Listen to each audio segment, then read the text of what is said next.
Welcome back to the fourth session on unit number 6, dimension analysis and similitude. This session, we are going to discuss some important dimensionless numbers. Previous session, we have discussed the numerical, how to develop correlations in terms of dimensionless terms using a Buckingham Pi theorem. So like that, every physical phenomenon, there are some dimensionless terms introduced or investigated using this Buckingham Pi theorem. Some of the important dimensionless numbers which are frequently appear in various physical problems or fluid problems that we are going to discuss in this particular session. This particular dimensionless numbers we are going to discuss with the help of their expressions and their importance and their usage, some application points. Dimensionless numbers, also called as non-dimensional parameters, are obtained by dividing the inertia force, which always exists when any mass in motion. So as all these dimensionless numbers are relevant with the fluid mechanics, and generally they are applicable for dynamics and statics problem. The fluid, that in that case, the fluid is always in motion. So if the fluid is in motion, always inertia force is present. So this non-dimensionless number is always obtained by dividing inertia force to other forces like viscous force, gravity force, pressure force, surface tension force, or elastic force. And accordingly, depending upon these forces, because in most all dimensionless number, inertia force is common. But depending upon the other forces considered, the important dimensionless numbers are Reynolds number, where viscous force is considered, Faraday number, where gravity force is considered, Euler's number, where pressure force is considered, Weber number, that is surface tension force is considered, and Mach number, where the elastic force is considered. Now, in coming slides, we will discuss these numbers, how the expression of these numbers develop based on the dimensional technique and their significance as well as their practical applications. Reynolds number, as per the definition, it is the ratio of inertia force to viscous force. Now, inertia force is always mass into acceleration. So mass is nothing but density into volume, into acceleration is velocity upon time. As far as possible, we reduce these numbers up to dimensions, fundamental dimensions, as far as possible, not in all cases. So here, density into volume divided by time into velocity. So there we can write, instead of volume, that density into area into volume. So area into velocity into V, velocity. Because volume is nothing but area into length upon time. So instead of length upon time, we can put velocity. And here is the velocity. So rho AVV, so that is rho AV square. This is the common formula in all numbers. That is inertia force is rho AV square. As far as viscous force is concerned, is equal to stress into area. As per the definition of viscosity or the viscous force, that is also called as a friction drag. And mainly the shear force, that is equal to shear stress into area. The shear stress can be obtained by using Newton's law of viscosity. So shear stress into area. So shear stress is mu into du by dy into area. Du by dy is V upon L into area. So instead of area, we can write, or area we keep as it is. We can convert both into L square L as well. But if the terms are going to cancel, then we can keep as it is. So as per the definition of Reynolds number, it is a ratio of inertia force to viscous force. So putting the expressions of inertia force, rho AV square upon mu into V by L into A. So A get cancelled. So the formula is reduces to rho VL by mu. So one V get cancelled. So rho VL goes up. So rho VL by mu. Or instead of mu by rho, we can put nu, that is VL by nu. So where L is the characteristic length, in case of pipe, it is considered as diameter. So for pipe, Reynolds number is given by Vd by nu. So Reynolds number signifies the relative predominance of the inertia force to viscous forces occurring in the flow systems. This number is taken as the criteria for dynamic similarity in the flow situation where the viscous forces dominant. Example given, motion of the submarine completely under water. So in that case, the viscosity of water plays important role. Then low velocity motion around automobile and aeroplane, where also viscous forces are dominant. Incompressible flow through pipes of smaller sizes, especially through capillary, and flow through low speed turbines. So especially when the flow of very viscous fluid, then flow through a very small cross section, and thirdly, the flow of flow with very low velocity. Under these circumstances, viscous force is dominant. So there the Reynolds number plays an important role. But most of the cases, Reynolds number, whenever there is, because every fluid possesses some viscosity. So most of the physical phenomena, Reynolds number is there by default. So it is a frequently appeared number in most of the flow situations. Because when the fluid is flowing, there is some resistance offered. Maybe it is low, maybe it is high. But if it is high, that is reflected in inertia force. If it is low, inertia force is more. So in that case, Reynolds number is high. So Reynolds number is also used to express or recognize the type of flow, both in internal as well as external flow that we already studied. So it is a very important dimensionless number. Second number is a Froude number. Now, in this case, the definition is slightly changed. It is the square root of ratio of inertia force to the gravity force. So mathematically, we have Fr that is equal to under root Fi by Fg. So Fi is inertia force and Fg is gravity force. So we already derived Fi in previous slide, that is rho Av square. Gravity force is mass into gravitational acceleration. So any gravity force we consider whenever the gravitational force is acting, that is generally obtained by using formula mass into acceleration due to gravity. So again, mass is nothing but rho into V into G, volume into G. So instead of volume, we can write L cube G, or we can split L cube, that is L square L into G. So that is about the gravitational force. Or we can have this, instead of L square, we can have area into L into G. Now, as per the definition, we take a ratio of under root Fi and Fg. And after simplification, we'll get V upon under root Lg. So this is the expression of Froude number.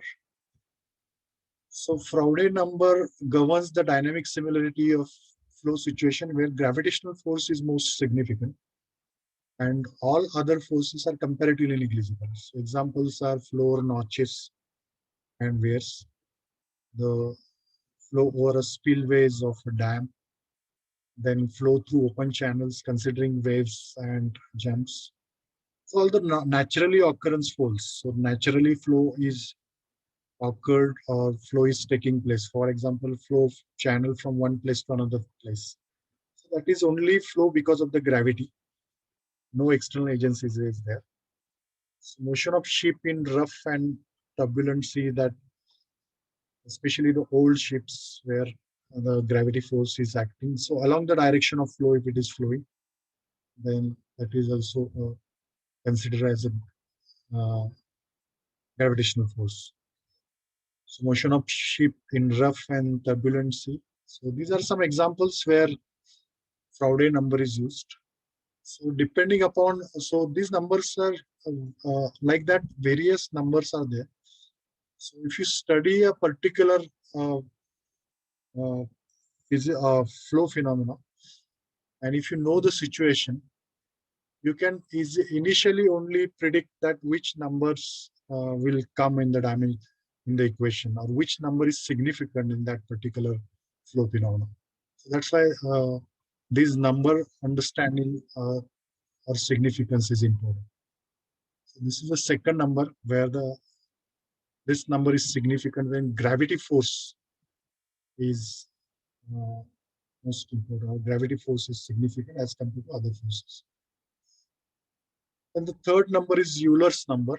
Uh, Again, in the similar way, it is defined as the square root of inertia force to the pressure force. Only the gravity force is replaced by a pressure force in this case. Again, mathematically, Euler's number that is equal to under root Fi by Fv, where Fi is rho a v square, that is inertia force. Pressure force is generally intensity of pressure into area that we know.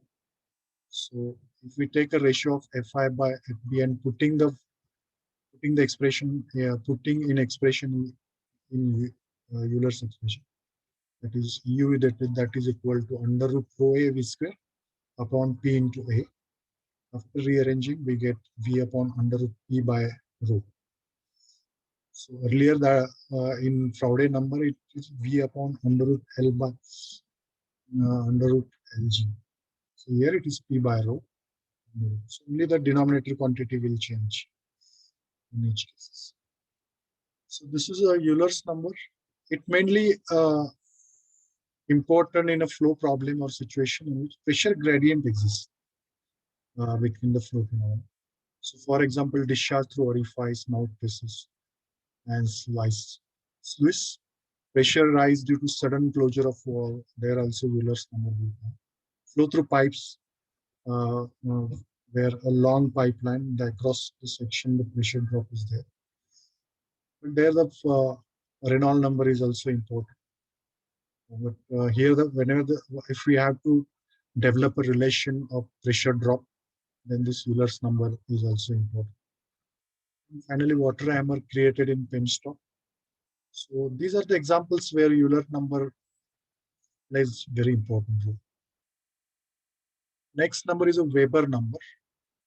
So again, it is defined as the square root of ratio of inertia force to surface tension force. Again, mathematically, Weber number WB, or in some cases, WE is used. Weber number, it is under root Fi upon Fs. Fi we know that is rho a v square. Surface tension force, that is surface tension into length or circumference. So Fs that is equal to sigma into L. So Weber number that is equal to under root rho a v square upon sigma L. Rearranging, we get We that is equal to V upon under root sigma upon rho a. So this is a Weber number. Now this number assumes important in the following flow situation where the force due to surface tension is important. Especially in two-phase flow also it is important. The capillary movement of water in the soil. So there capillary action is taking place. So capillary action is due to cohesive forces or the adhesion. So there the surface tension plays an important role. So capillary movement, then flow of blood in veins and arteries. Then liquid atomization. So suddenly the liquid is released from the tap water jet. Suddenly it takes a spherical shape. That is because of the size of that sphere, which depends on surface tension. So again, the flow of two-phase flow is also where the Weber number is important. So like the flow through evaporator, flow through condenser. These are some more examples where the Weber number plays important. Finally, the Mach number, again, as per the definition, it is defined as a square root of ratio of inertia force to the elastic force. So mathematically, we have a Mach number is equal to under root Fi by Fe. So we have Fi, that is inertia force is rho a v square. So Fe, elastic force, that is equal to elastic stress into area. Elastic stress is nothing but bulk modulus of elasticity. So that is K into A. So K into L square or K into E. So by taking the ratio of both forces, that is inertia force and viscous force. So this, instead of this, we can keep as it is. That is V upon under root K by R. So this is a Mach number expression. So if we accept the Reynolds number, if you see other expressions, so numerator is same, only the denominator is under root something. So the Mach number is important in compressible flow problems at high velocities, especially where the elastic force is the important bulk modulus of elasticity. Then in that circumstance, because for incompressible flow, the bulk modulus of elasticity doesn't change with the pressure much. But here, the bulk modulus of elasticity changes considerably in compressible flow. So that's why it is important in such cases, such as high velocity flow in pipe or motion of high speed projectiles and missiles or airplanes. So based on the Mach number, generally it is applicable for high speed cases. So Mach number, if it is less than 0.3, then the flow is regarded as incompressible. Generally, if the Mach number is less than 1, is greater than 0.3 and less than 1, then it is called as subsonic flow. For transonic flow, the Mach number, or the sonic flow, we can say, from 0.8 to 0.1, generally it is called as a transonic, that is a transition phase or sonic flow. Then supersonic flow, if the Mach number exceeds 1, generally passenger aircraft where the Mach number is just above 1. For supersonic, the Mach numbers, so military vehicles or military aircraft where the Mach number is very high, it is greater than 1. Or hypersonic like space shuttles, missiles, where the Mach number is much greater than 1, that is greater than 5. So maybe in hypersonic, that Mach number reaches up to 1670, super hypersonic, we can say. So especially like a Reynolds number, this Mach number is also used to recognize the flow in compressible flow. That is, in compressible flow, the flow is recognized as subsonic, transonic, supersonic, hypersonic. So the Mach number is used to recognize these types of flow in compressible flow. So that's it with this particular number. So at the end of this particular session, we will be able to explain these dimensionless numbers. Basically, the definition part is the ratio of two forces. Out of that, inertia force is common one, that is in the numerator. And only by changing the denominator force, the various numbers are introduced. If in the denominator viscous force is there, then Reynolds number. So only in Reynolds number expression, there is no square root. So the Reynolds number expression is only rho VL by mu or VL by. Other expressions like in Froude number, it is under root inertia force to gravity force, where the expression is V upon under root LG. Euler's number, it is under root inertia force upon pressure force, where the pressure gradient exists. In that circumstances, Euler's number is used, where it is V upon under root P by rho.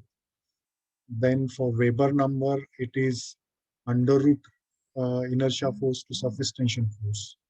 So generally, the surface tension effects are considerable. There, this number is used. So this number is expressed as V upon under root sigma L.